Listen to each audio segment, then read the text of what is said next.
खैर मकदम है आपका समय न्यूज नेटवर्क में और आप देख रहे हैं उर्दू न्यूज चैनल आलमी समय। खबरनामे के साथ हाजिर हूं मैं खालिद रजा खान। सबसे पहले नजर डालते हैं अब तक की हेडलाइंस पर। Kesh King the king of hair oil प्रस्तुत करते हैं headlines in association with Action Tesa, मजबूती जो सालों साल चले। माइक्रोटेक स्टेबलाइजर और माइक्रोटेक इन्वर्टर है तो सब चले बेफिक्र। और ऑर्थोवेट तेल एवं कैप्सूल कोई टेम्पररी दर्द निवारक नहीं बल्कि एक प्रामाणिक आयुर्वेदिक औषधीय कोर्स।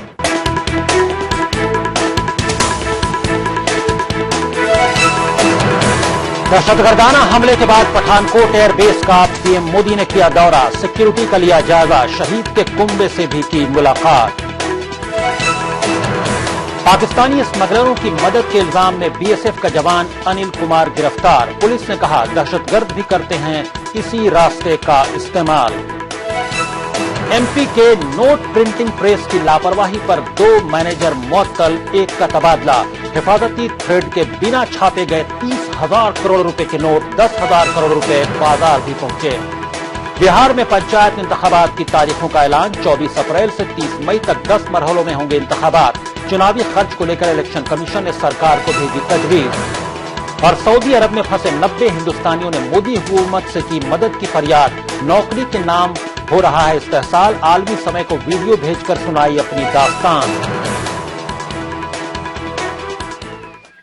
आप देख रहे हैं खबरनामा, अब खबरें तफसील से।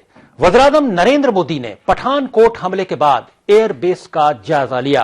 पीएम ने चॉपर में बैठकर एरियल सर्वे किया। उनके साथ पंजाब के वज़ीर आला प्रकाश सिंह बादल भी मौजूद रहे। पीएम ने वहां जख्मी नौजवानों से मुलाकात की और सिक्योरिटी का जायजा लिया। जराये के मुताबिक पीएम एयरफोर्स बेस पर 2 घंटे 35 मिनट तक रुके। इस दौरान पीएम शहीद के अहले खाना से भी मिले। पीएम के इस दौरे को फौजियों की हौसला अफजाई के तौर पर भी देखा जा रहा है। हम आपको बता दें कि इससे पहले वज़ीर दिफा मनोहर पारिकर भी पठानकोट का दौरा कर चुके हैं।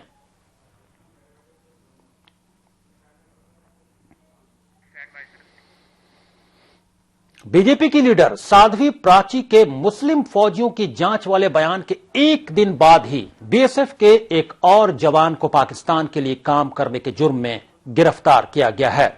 अनिल कुमार नाम के इस जवान पर इल्जाम हालांकि पाकिस्तानी स्मगलरों के लिए काम करने का लगाया गया है, लेकिन यह भी कहा गया है कि दहशतगर्द भी अपनी साजिशों को अंजाम देने के लिए इसी रास्ते का इस्तेमाल करते हैं, जिसकी एक कड़ी के तौर पर अनिल कुमार काम करता था। इस काम में इनकी मदद करने वाला दुकानदार दिलीप को भी पुलिस ने गिरफ्तार किया है।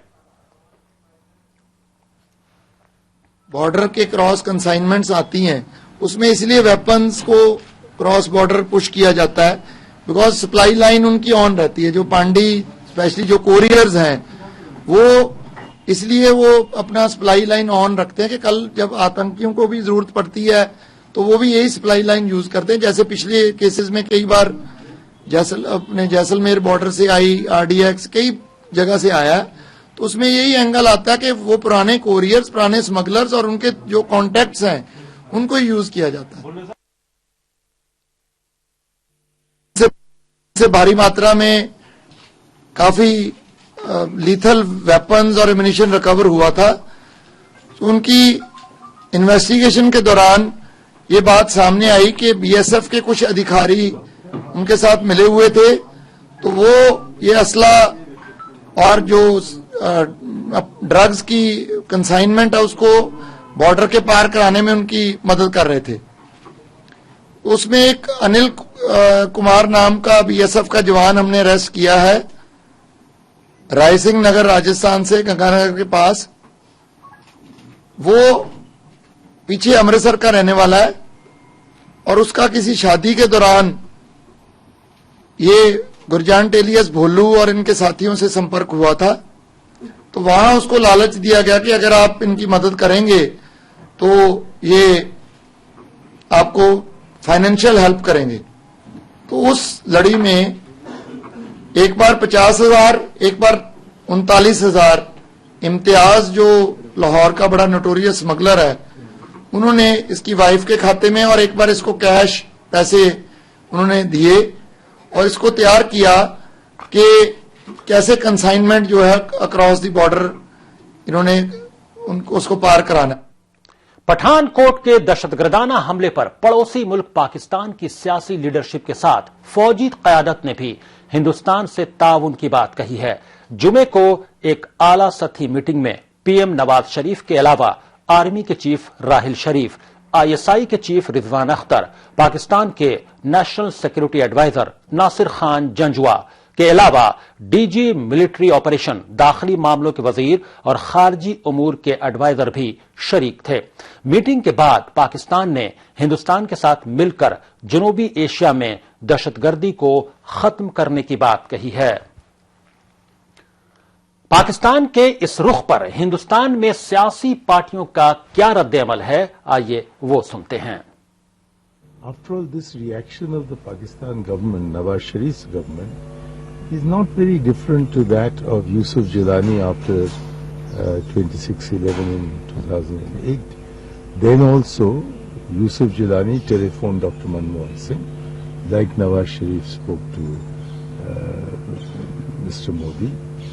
Then they set up a special court. They arrested Hafiz Saeed, as they may arrest Masood Azhar. But till today, we are saying we do not have satisfaction.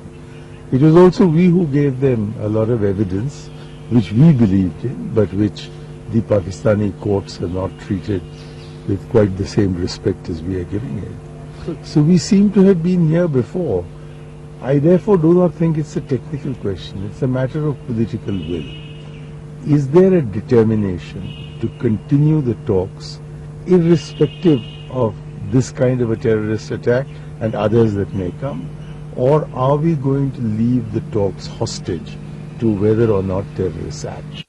Pakistan सरकार के तरफ से प्रॉम्प्ट और बहुत ही डिसाइसिव एक्शन लेने की एक आश्वासन दिया गया है।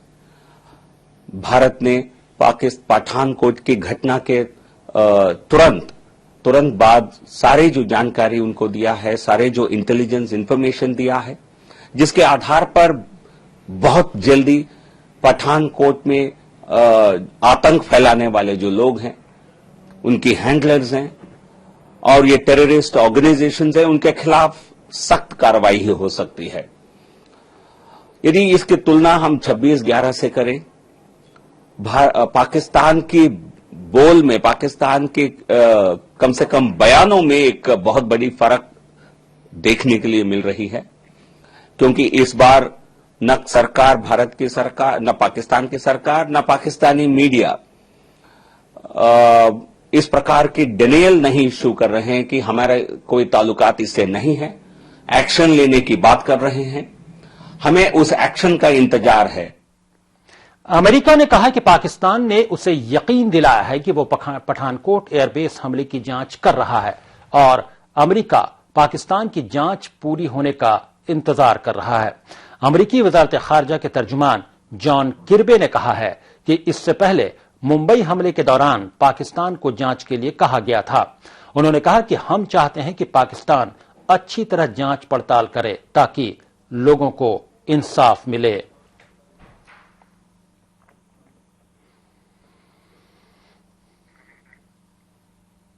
दहशतगर्दी की आग में जल रहे मुल्क के हालात से बेपरवाह कुछ सियासी लीडरान राम मंदिर की सियासत में मसरूफ हैं।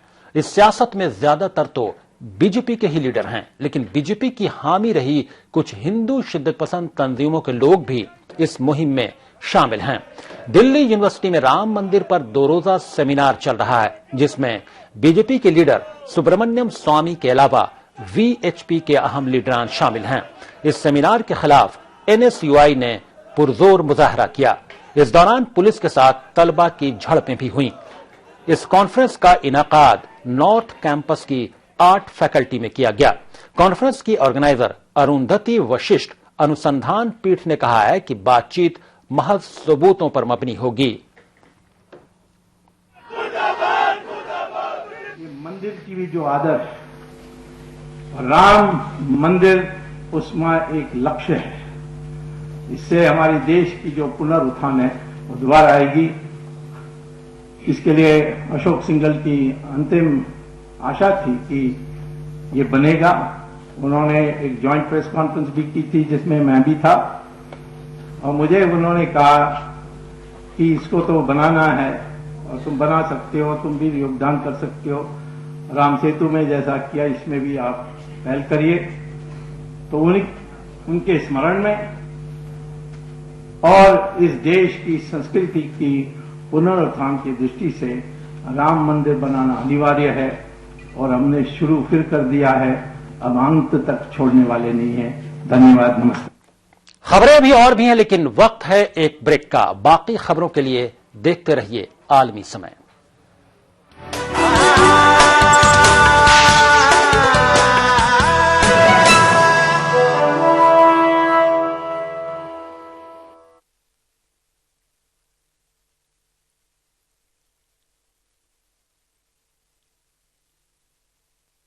हिंदुस्तान की शान, उर्दू का तर्ज बयान, समाज का आईना, हालात का तर्जुमान, आपके मसाइल आपकी जबान, खबरों की समझ, इंसाफ का कारवां। आलमी समय, सच की पहचान। बदलते हुए आलमी मंजरनामे और मुस्लिम दुनिया का मुकम्मल जायजा, मुल्क के सियासी उथल पुथल का गैर जानिबदाराना तज्जिया, रियासतों की सियासी व समाजी सरगर्मियों पर बहस, अदब का निगार खाना, मजहब और माहौलियात पर मालूमाती मज़ामीन, हर हफ्ते नए मौज़ूआत और नए रंग के साथ मुस्बत और तामीरी सहाफत का अलंबरदार उर्दू हफ्तरोजा आलमी सहारा, यानी समाज और सियासत का जामे जहानुमा। इंटरनेट पर भी कर सकते हैं इसका नजारा। लॉग ऑन करें www.almisahara.com।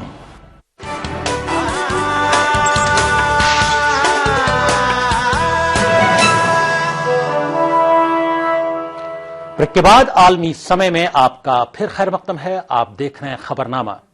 मध्य प्रदेश के होशंगाबाद में वाक़ सरकारी कागजात के कारखाने में एक बड़ी चूक सामने आई है। वहां से बगैर सरकारी मुहर के धागा नुमा तार लगे 30,000 करोड़ रुपए के 1,000 वाले नोट छपकर बाजार में आ गए हैं, जो मुल्क की इकोनॉमी के लिए खतरनाक हैं। खबर मिलने के बाद मरकजी वजारत खजाना की टीम वहां पहुंचकर जांच में जुट गई है, पर इस दौरान पेपर मिल के प्रोडक्शन मैनेजर RS वाजपेयी और finishing deputy manager Ravindra Kumar को मुअत्तल कर दिया गया है और जनरल मैनेजर सुधीर साहू का तबादला भी कर दिया गया है। वाज़ेह रहे कि होशंगाबाद के सरकारी कागज कारखाने में कागजी नोट छपते हैं। इस कारखाने में 30,000 करोड़ रुपए के 1,000 के नोट छापे गए, जिसमें असली नकली की पहचान वाला थ्रेड नहीं है। नोटों के कागज बनने के बाद नासिक प्रेस में प्रिंटिंग भी हो गई। इन नोटों को सिक्योरिटी की वजह से 9 जगहों पर परखा जाता है। इसके बाद भी इतनी बड़ी लापरवाही हुई है। मैनेजमेंट की इस लापरवाही को SPM की यूनियन, वजारत खारजा और वज़ीर-ए-आज़म के सामने रखने की बात की जा रही है। 1,000 के नोट थे जो नेग में आए थे, और कार्यक्रम रात को 7 बजे शुरू हुआ और 11 बजे खत्म हुआ। उसके बाद हम घर आ गए।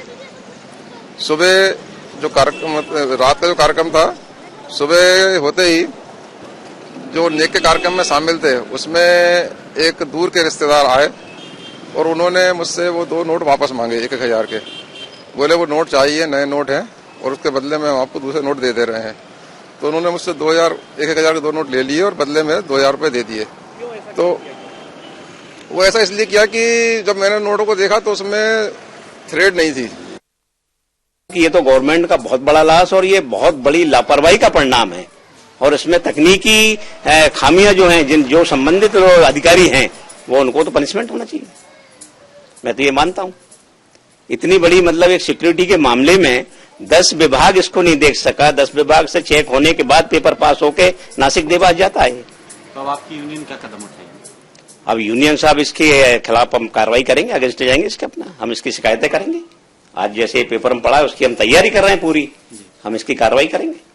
हम इसमें हाँ मिनिस्ट्री ऑफ फाइनेंस को शिकायत करेंगे और हम तो पीएम तक जाएंगे, इसमें प्राइम मिनिस्टर जाएंगे। इसमें बिहार में पंचायत इंतखाबात का ऐलान हो गया है। 10 मरहलों में होने वाला इंतखाब 24 अप्रैल से शुरू होगा और 30 मई तक चलेगा। रियासती इलेक्शन कमीशन ने यह तारीख रियासती हुकूमत को भेज दी है, जिस पर सरकार की मुहर लगनी है। बिहार में 8,397 पंचायतें हैं। इतनी ही तादाद में मुखिया और सरपंच का इंतखाब होगा, जबकि 11,4650 ग्राम पंचायत रुकन, 11,516 पंचायत समिति के मेंबर और 1,162 जिला परिषद के मेंबर्स का इंतखाब होगा। पंचायत इंतखाबात में रिजर्वेशन की हद अभी तय नहीं हुई है। वहीं इंतखाबात में खर्च को लेकर भी नई तजवीज कमीशन ने सरकार को भेज दी है। जिला परिषद का इंतखाब लड़ने वाले 1,40,000 रुपए, मुखिया और सरपंच 70,000 रुपए, पंचायत समिति के मेंबर 56,000 रुपए और वार्ड के मेंबर 28,000 रुपए खर्च कर सकेंगे। जेडीयू लीडर और बिहार के वज़ीर-ए-आला नीतीश कुमार उत्तर प्रदेश में अपनी पार्टी की इंतखाबी मुहिम का आगाज बनारस में 6 मार्च की रैली के साथ करेंगे।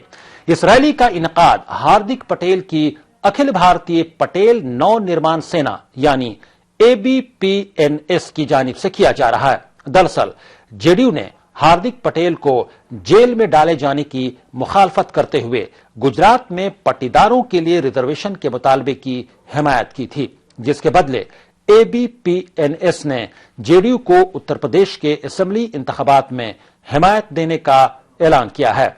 बनारस में एक सेमिनार में शिरकत करने पहुंचे जेडीयू जनरल सेक्रेटरी केसी त्यागी और पार्टी के राज्यसभा रुकन CP सिंह की मौजूदगी में यह फैसला लिया गया।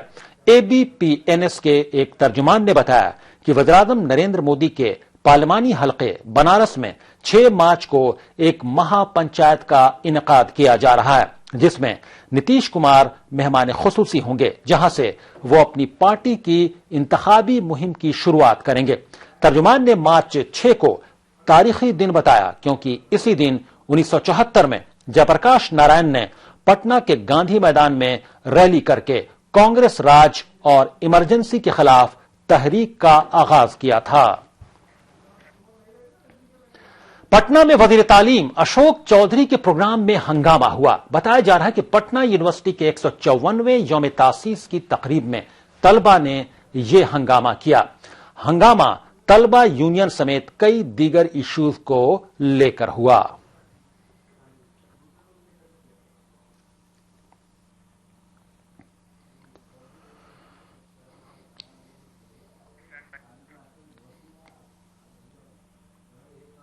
लखनऊ में किसानों के मसाइल को लेकर कलेक्ट्रेट पर धरना देने जा रहे भारतीय किसान यूनियन के 150 से ज्यादा कारकुनान को पुलिस ने हिरासत में ले लिया। पुलिस ने किसानों के पास से पेराई की मशीन, गाय और बैल भी बरामद किए हैं। BKU कारकुनान पेराई मशीन, गाय और बैलों को लेकर मुजाहरा करने पहुंचे थे। किसानों को हिरासत में लेकर पुलिस लाइन ले जाया गया।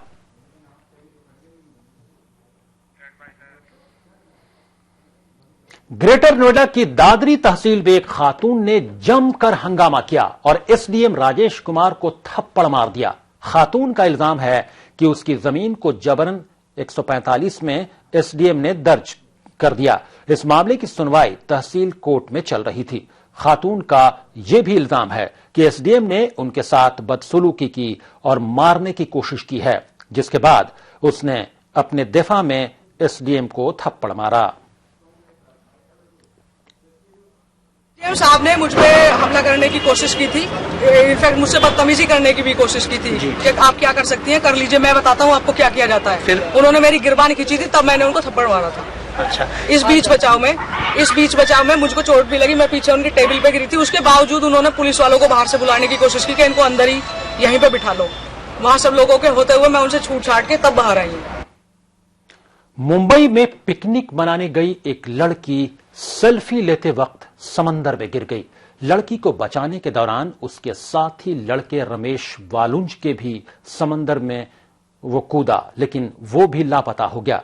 इन दोनों को समंदर में ढूंढने के लिए 3 कश्ती लगाई गई है। साथ ही फायर ब्रिगेड के जवान भी तलाशी में लगे, लेकिन उनकी कोई खबर नहीं मिल पाई। दरअसल 3 कॉलेज की लड़कियां बांद्रा के बैंड स्टैंड वाक़े एक किले पर पिकनिक मनाने गई थीं। इस दौरान सेल्फी लेते वक्त तरन्नुम नाम की एक लड़की का पैर फिसल गया। लड़की को बचाने के लिए वहां मौजूद रमेश ने हाथ बढ़ाया और वो भी गिर पड़ा।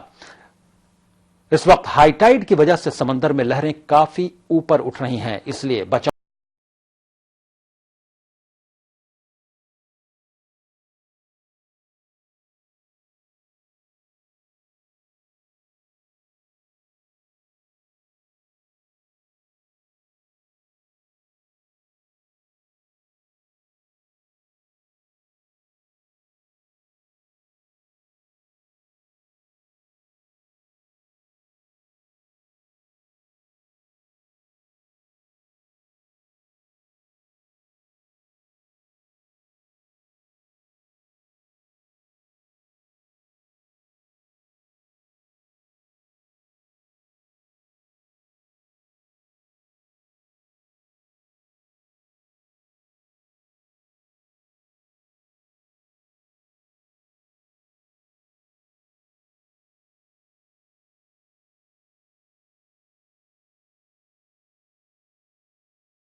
साथ में इंडिया के अकेले भी नहीं है, इंडिया के साथ में पाकिस्तान के भी 16 बंदे हैं। उसमें अब इंडिया के, गुजरात के, पंजाब के, यूपी के, बिहार के, कर्नाटक के, तमिलनाडु के और आंध्र के भी बंदे हैं हमारे साथ में। और हम तो 1500 सैलरी करके बुलाया, 1300 दे रहा है।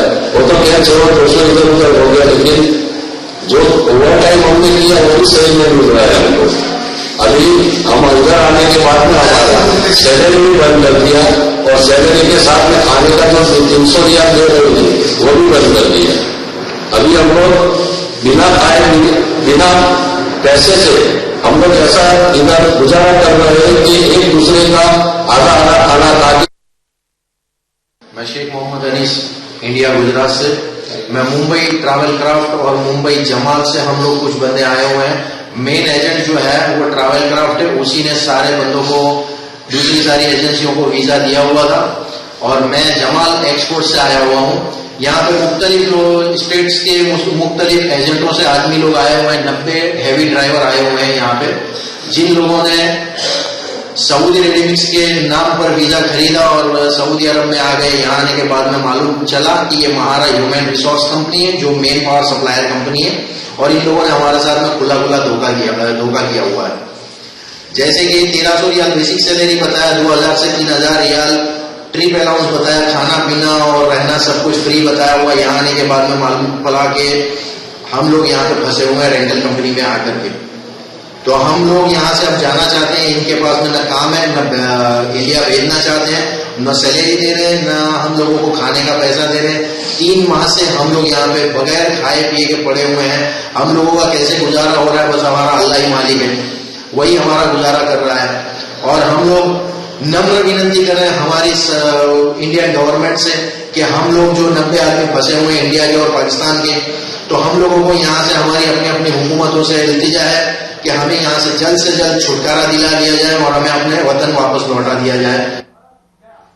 मुंबई पुलिस ने मुतनाजा AIB नॉकआउट इवेंट को लेकर फिल्म मेकर करण जौहर का बयान दर्ज करने के लिए समन जारी किया है। यह इवेंट दिसंबर 2013 में हुआ था, जिसकी नाजेबा जुमले और गाली गलौज से भरपूर होने पर खूब बवाल मचा था। AIB तनाजा तब आया था जब फरवरी 2014 में इसकी नाजेबा जुमलों के खिलाफ सिटी कोर्ट में केस किया गया। कोर्ट ने पुलिस को FIR रजिस्टर करने और जांच रिपोर्ट पेश करने को कहा था।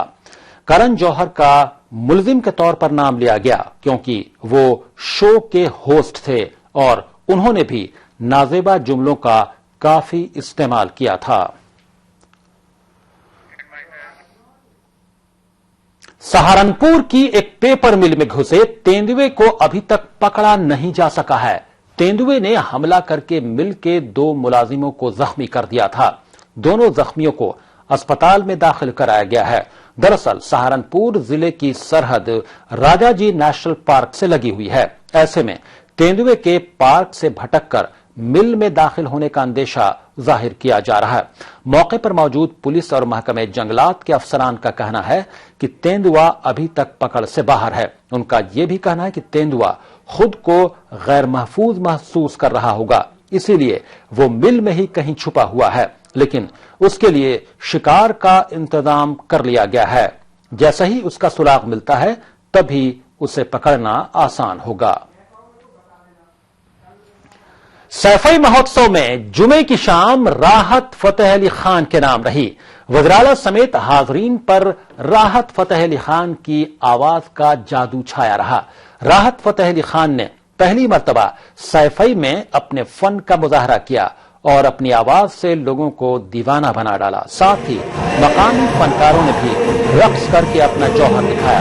इस मौके पर अखिलेश यादव की अहलिया और पार्लिमानी रुकन डिंपल यादव समेत पार्टी के कई अहम लीडरान भी मौजूद थे।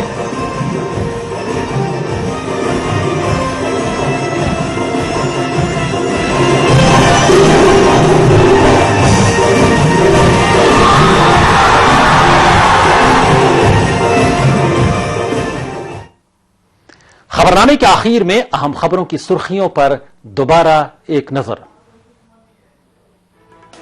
केश King the king of hair oil प्रस्तुत करते हैं headlines in association with Action Tesa, मजबूती जो सालों साल चले। माइक्रोटेक स्टेबलाइजर और माइक्रोटेक इन्वर्टर है तो सब चले बेफिक्र। और ऑर्थोवेट तेल एवं कैप्सूल कोई टेम्पररी दर्द निवारक नहीं बल्कि एक प्रामाणिक आयुर्वेदिक औषधीय कोर्स।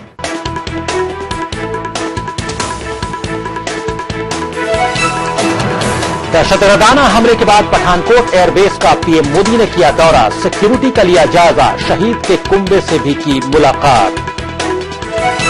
पाकिस्तानी स्मगलरों की मदद के इल्जाम में बीएसएफ का जवान अनिल कुमार गिरफ्तार, पुलिस ने कहा दहशतगर्द भी करते हैं इसी रास्ते का इस्तेमाल।